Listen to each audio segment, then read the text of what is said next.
Hello ji, अस्सलाम वालेकुम। Welcome to the class number 6। और ये क्लास आपकी बहुत ही ज़्यादा इंपॉर्टेंट है और यहाँ पर हम लोग जो है वो पैटर्न्स के बारे में बात करेंगे। हमने बात की कि एक सिंगल कैंडल मार्केट को कैसे इंपैक्ट करती है, वहीं अगर मल्टीपल कैंडल्स का मिलाप हो जाए तो यहाँ पे क्या होगा।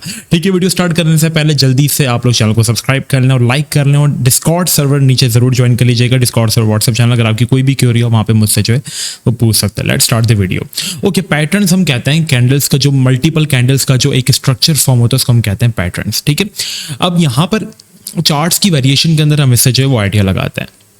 सबसे जो ये यहाँ पे वही मैंने पैटर्न्स रखे जो कि बहुत ज़्यादा इंपॉर्टेंट है और इंशाल्लाह मार्केट के अंदर आपको यही काम आएंगे। ठीक है, अब ये पैटर्न्स पढ़ने से पहले आपने जो एडवांस सपोर्ट एंड रेजिस्टेंस वाली क्लास देखी थी ना, वो आपके लिए बहुत इंपॉर्टेंट है क्योंकि वही यहाँ पर सारी की सारी चीज़ें जो है वो मिलकर पैटर्न्स बनाएंगी। ठीक है, स्ट्रक्चर बनेगा, बस इससे हम आइडिया लगाना कि मार्केट बुलिश जाएगी या बेयरिश। बुलिश मतलब ऊपर, बेयरिश मतलब नीचे। ठीक है, सबसे पहला पैटर्न है डबल टॉप एंड बॉटम। ठीक है, इसमें जो डबल टॉप है उसको हम कहते हैं बेयरिश पैटर्न, मतलब जिसके बनने के बाद मार्केट गिरती है। और डबल बॉटम जो पैटर्न है, ठीक है, उसको हम कहते हैं बुलिश पैटर्न, जिसके बनने के बाद मार्केट पंप होती है। पहले एग्जांपल के तौर पर इनके स्ट्रक्चर समझते हैं। सपोज करें यहाँ पर आपके पास एक रेजिस्टेंस फॉर्म हुई है क्योंकि मार्केट आपके पास जब पंप हो रही थी तो पहले यहाँ पर आके गिर गई। ठीक है, वहीं फिर मार्केट दूसरी बार इस रेजिस्टेंस को अप्रोच करके गिर गई।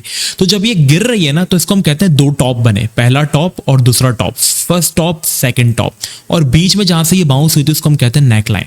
तो डबल टॉप जब मार्केट के अंदर बनता है ना, तो हमें देखना होता है कि नेक लाइन जहां से बीच में ये बाउंस आया था, जो बीच में इसने सपोर्ट ली थी, वहां से अगर इसको बाउंस मिलके फिर रेजिस्टेंस पर आती है तो ये डबल टॉप पैटर्न इनवैलिडेट हो जाता है, फिर मार्केट पंप कर सकती है। ठीक है, रेजिस्टेंस को ब्रेक करके। बट अगर नेक लाइन का ब्रेकडाउन हो जाए तो मार्केट उतना ही डंप करती है जितना हमारे पास नेकलाइन के बीच में और ऊपर की रेजिस्टेंस के बीच में फासला है। मींस अगर मार्केट इसको तोड़ के नीचे कैंडल क्लोज कर दे, कंफर्मेशन के लिए हम नीचे कैंडल क्लोज का वेट करते हैं, और अगर वो हो जाता तो मार्केट उतना ही गिरती है जितना इसका साइज था। और डबल बॉटम यहाँ पर बिल्कुल इसका उलट बन जाता है। डबल बॉटम में जैसे मार्केट यहाँ पर आपके पास एक मल्टीपल यहाँ पर एक सपोर्ट बनी हुई। ठीक है, पहले मार्केट गिरती है, उससे यहाँ से जो है वो बाउंस होती है। ठीक है, फिर यहाँ पर एक बीच में नेकलाइन बन जाती है जहाँ से ये रेजिस्टेंस लेती है। फिर दोबारा जब बाउंस हुई, जैसे यहाँ पर फर्स्ट बॉटम देन सेकंड, मतलब फर्स्ट बॉटम सेकंड टॉप, मतलब डबल बॉटम बन गया और नेकलाइन। अगर मार्केट अपनी उस रेजिस्टेंस से दोबारा गिर जाती है तो फिर आपके पास पैटर्न वैलिडेट हो जाता है। बट अगर मार्केट इसको अपनी नेकलाइन को ब्रेकआउट कर देती है तो हम यहाँ पर उतनी रैली एक्सपेक्ट करते हैं जितना हमारे पास बॉटम का मतलब सपोर्ट का और नेकलाइन के बीच में जो रेजिस्टेंस होता है, तो ये हमारे पास डबल बॉटम कहलाता है। इस तरीके से डबल बॉटम और डबल टॉप मार्केट को इंपैक्ट करते हैं। आओ इसकी एक रियल एग्जांपल देख लेते हैं। अब यहाँ पर आपके पास एक बनी हुई एग्जांपल। ठीक है, यहाँ पर हमारे पास क्या हुआ, मार्केट ने जो थी वो यहाँ से जो थी वो रेजिस्टेंस ली, मतलब पहले रेजिस्टेंस। देखो, कैंडल क्लोजिंग बहुत इंपॉर्टेंट है। अगर रेजिस्टेंस के अबव कैंडल क्लोज होती ना तो रेजिस्टेंस ब्रेक होती है, अगर नहीं होती, कैंडल क्लोज नीचे होती तो रेजिस्टेंस ब्रेक नहीं हुई। तो हमें चाहिए कि कैंडल ब्रेक हो। ठीक है, अब यहाँ पर क्या हुआ, पहला टॉप बना, सेकंड टॉप बना और ये बीच में नेकलाइन थी जहां से मार्केट एक बार बाउंस हो गया। ठीक है, अगर आप इसको यहां से देख लेंगे, चले आप यहां से देख लें। ठीक है, फर्स्ट टॉप सेकंड टॉप, जैसे ही नेकलाइन का ब्रेकडाउन हुआ, मार्केट ने उससे भी ज्यादा डंप ले लिया जितना एक्चुअल उसका वो था। और एक इसकी एग्जांपल आपको यहाँ पे मिल जाएगी, pump, first top, neckline, then second top, और यहाँ पर मार्केट अपनी नेकलाइन को होल्ड नहीं कर पाई, गिर गई, तो हमारे पास उतना ही डंप आया। ये एग्जांपल थी हमारे पास डबल टॉप की। डबल टॉप हमेशा तब फॉर्म होता है जब मार्केट अप ट्रेंड में होती है, मतलब ऊपर जा रही हो। ऐसा नहीं कि मार्केट नीचे आ रही है और डबल टॉप बनाओ मार्केट गिर नहीं। देखो, मार्केट ऊपर जा रही थी, अब ट्रेंड में ये फॉर्म होता है और मार्केट गिर गई। वहीं सेम अगर हम लोग डबल बॉटम की बात करें तो उसकी भी आपको बहुत ही प्यारी सी एग्जांपल मैं आपको दिखा देता हूं। लाइक यहाँ पर आप चलें, ठीक है, मार्केट की एक सपोर्ट बनी हुई थी क्योंकि मार्केट एक बार यहाँ से संभली तो अपकमिंग हमारे पास जो सपोर्ट होगी वो यही होगी। मार्केट ने क्या किया, सपोर्ट से बाउंस लिया, नेकलाइन के बीच में हमारे पास जो है वो रेजिस्टेंस बनी, देन फिर बाउंस लिया, इसको ब्रेकआउट किया। मार्केट ने माशाल्लाह से उतना ही हमारे पास जो है वो रैली दी जितना हमारे पास इसका वो था, बल्कि उससे भी ज्यादा जो है वो rally they the. So that's how support and that's how double bottom and double top pattern works. ठीक है, तो ये हमारे पास पहला पैटर्न तो है वो कवर हो गया। अब देखो, ये आपको सीखने में बड़ा आसान लग रहा होगा, लेकिन जब आहिस्ता आहिस्ता करके जब आप चार्ट में प्रैक्टिस करेंगे ना, तब आपको चीजें जो है वो समझ में आएंगी। Now second pattern is HNS। What is HNS? HNS means head and shoulder. Head and shoulder shampoo नहीं, हेड एंड शोल्डर, सर और कंधे। ये काफी इंपॉर्टेंट पैटर्न है जिसको मैं मार्केट के अंदर बहुत ज्यादा यूज करता हूं और इससे मुझे मार्केट की बहुत बारी क्लियर मूव जो है वो मिल जाती है। ठीक है, HNS पैटर्न भी दो टाइप के होते हैं। एक सिंपल HNS होता है हेड एंड शोल्डर जो कि बेयरिश होता है, और एक इनवर्स हेड एंड शोल्डर होता है जो कि हमारे पास बुलिश होता है। अब हेड एंड शोल्डर हमारे पास इसका स्ट्रक्चर कैसे होता है, देखो, हमारे पास ये एक रेजिस्टेंस है, ठीक है, और हमारे पास ये एक सपोर्ट है। ठीक है, सबसे पहले मार्केट ने अपनी एक रेजिस्टेंस से जो है वो रिजेक्शन ली, मतलब गिर गई। ठीक है, इसके बाद मार्केट पंप हुई और पंप होने के बाद मार्केट ने अपनी रेजिस्टेंस का ब्रेकआउट किया, इसके अबव कैंडल भी क्लोज किया, लेकिन मार्केट जो है जब दोबारा उसको आई तो सपोर्ट बनाने में नाकाम हो गई और वो गिर गई, ठीक है। और फिर उसने उस नीचे वाली सपोर्ट से बाउंस लिया और सेम जो उसकी पहले रेजिस्टेंस थी वहां से इसको वापस रिजेक्शन मिली, तो ये आपके पास जो है वो एचएनएस पैटर्न बनता है। देखो बिल्कुल इंसान के सर और कंधे की तरह, लाके यहाँ पर आगे इंसान का सर है, ठीक है। इंसान की शक्ल मैंने बहुत वाहियात बनाई है तो इसको अवॉइड करना, ठीक है। और यहाँ पर ये इसके कंधे हैं, ठीक है, हेड शोल्डर्स, बिल्कुल इसके एग्जांपल इसी तरीके से हेड एंड शोल्डर्स। तो अगर ये हमारे पास फॉर्म हो जाता है तो मार्केट अपनी सपोर्ट तोड़ने के बाद उतना ही गिरती है जितना हमारे पास हेड का साइज होता है, ठीक है। ये एक हमारे पास बेयरिश पैटर्न है, ठीक है, इसको लिख लो। अब अगर हम बात करें inverse head and shoulder pattern की, इसकी मैं आपको एग्जांपल्स भी दिखाऊंगा, चार्ट के अंदर डरने वाली कोई बात नहीं है। वही अगर हम चार्ट में बात करें inverse head and shoulder pattern की, जो कि हमारे पास एक बुलिश पैटर्न है, ठीक है। अगर मार्केट यहाँ पर जैसे एक सपोर्ट से मार्केट ने जो है वो बाउंस लिया, ठीक है, सपोर्ट से मार्केट ने बाउंस लिया, ठीक है, और बाउंस लेने के बाद मार्केट अपनी सपोर्ट को तोड़ देती है, कैंडल क्लोजिंग भी हो जाती है, बट जब दोबारा रिटेस्ट करने आती है, जब उसको गिरना होता है, ठीक है, रिटेस्ट करने के बजाय वो वापस से ऊपर आ जाती है, तो ये फेक आउट, ये जो एरिया होता है ना फेक आउट कहलाता है। अगर ये ऊपर की तरफ भी हो जाए तो इसको फेक आउट कहते हैं, ठीक है। ये फेक आउट हो गया मार्केट के अंदर, मार्केट वापस इसके अंदर आगे वापस रेजिस्टेंस को रिजेक्शन मिली, फिर यहाँ से इसने सपोर्ट ली, फिर बाउंस हो गई, तो ये हमारे पास उल्टा सर और कंधा, तो इट मीन्स कि ये हमारे पास एक बुलिश पैटर्न है। और जब हमारे पास ऊपर वाली रेजिस्टेंस का ब्रेकआउट होता है तो मार्केट उतना ही पंप देती है जितना हमारे पास जो है वो हेड का साइज होता है, ठीक है। इसकी भी एग्जांपल हम लोग आइए मार्केट के अंदर जो है वो पैटर्न की एग्जांपल्स के साथ जो है वो समझ लेते हैं कि कैसे ये फॉर्म होता है, ठीक है। लाइक यहाँ पर आप देखो, सबसे पहले इनवर्स हेड एंड शोल्डर की अगर हम बात करें, यहाँ पर मार्केट की एक रेजिस्टेंस है, देख रहे हो ये एक रेजिस्टेंस बनी हुई है मार्केट की, लेकिन हम इसको करीबी रेजिस्टेंस से देखेंगे, आपको देखना कि कब स्ट्रक्चर कब से फॉर्म होने स्टार्ट हो गया।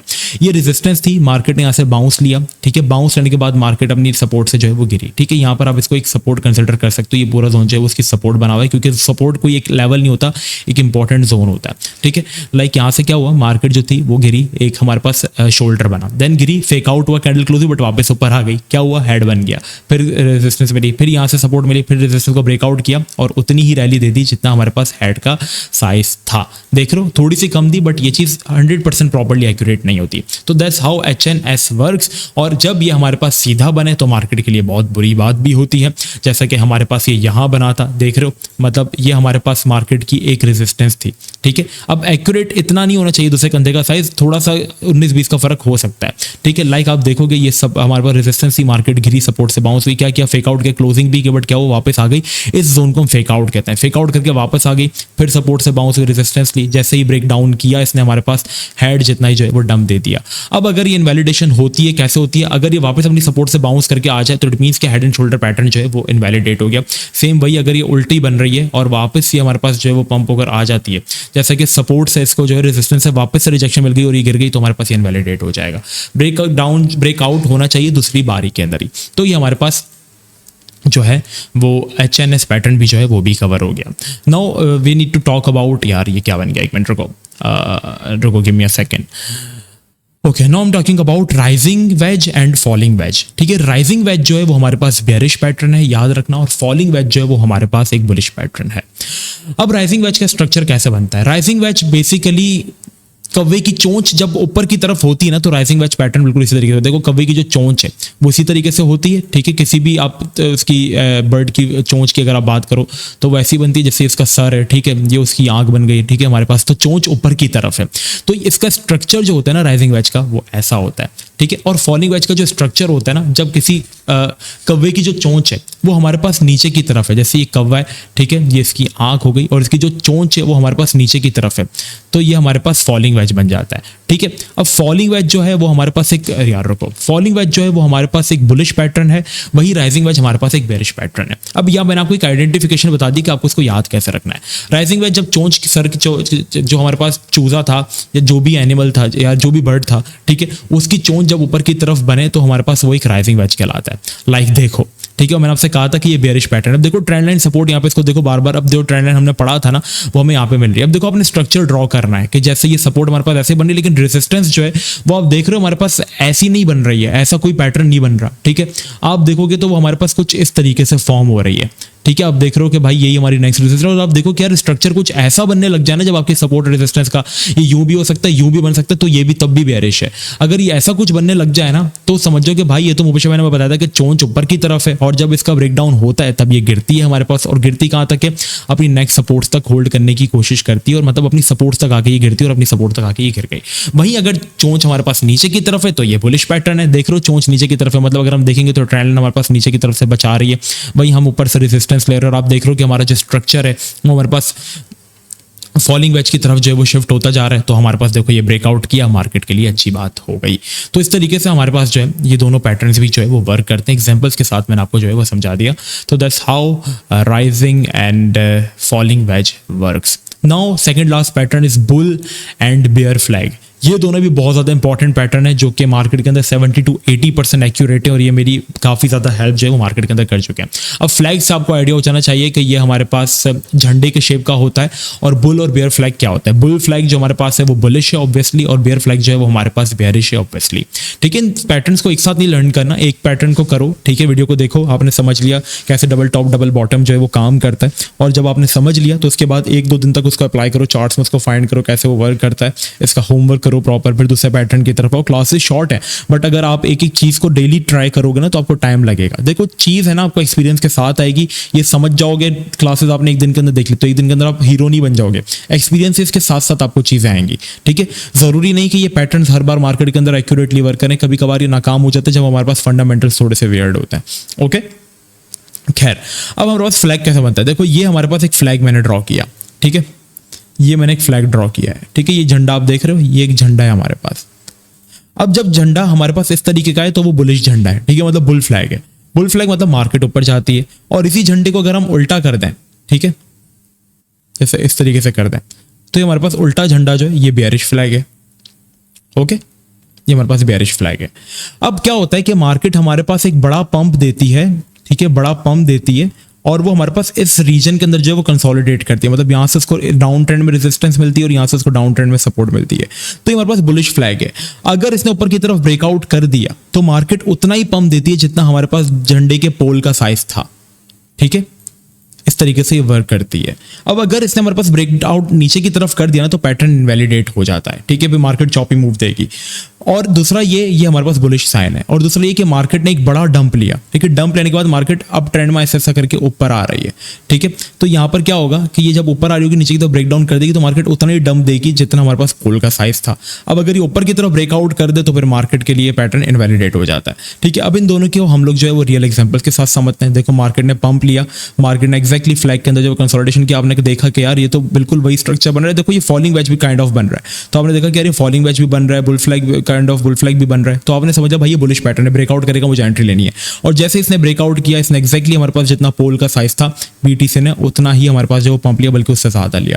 वहीं अगर ये जब बेयरिश था हमारे पास, इसकी मैं अगर आपको एग्जांपल दिखाऊं तो देख रहे हो मार्केट ने एक बड़ा डंप लिया, कंसोलिडेट किया, और जब डंप हुआ तो हमारे पास पोल जितना ही जो है वो डंप मार्केट के अंदर जो है वो आ गया। तो अपडेट्स डेली जो मैं आपको देता हूँ मार्केट की मोस्टली मूव्स जो मैं प्रेडिक्ट करता हूँ वो इसी के थ्रू करता हूँ। तो आई होप आपको ये पैटर्न भी जो है वो समझ में आ गए होंगे।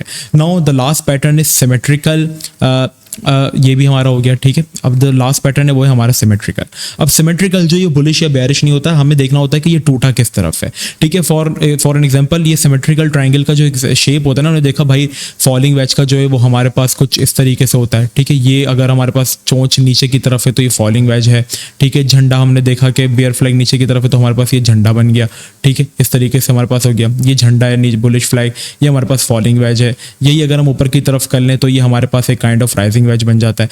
बट मार्केट में एक ऐसा मूव आता है जब वो एक पॉइंट के ऊपर आके स्टक हो जाती है। ठीक है, लाइक हमारे पास दोनों तरफ से सेम होता है, मार्केट बाउंस हुई।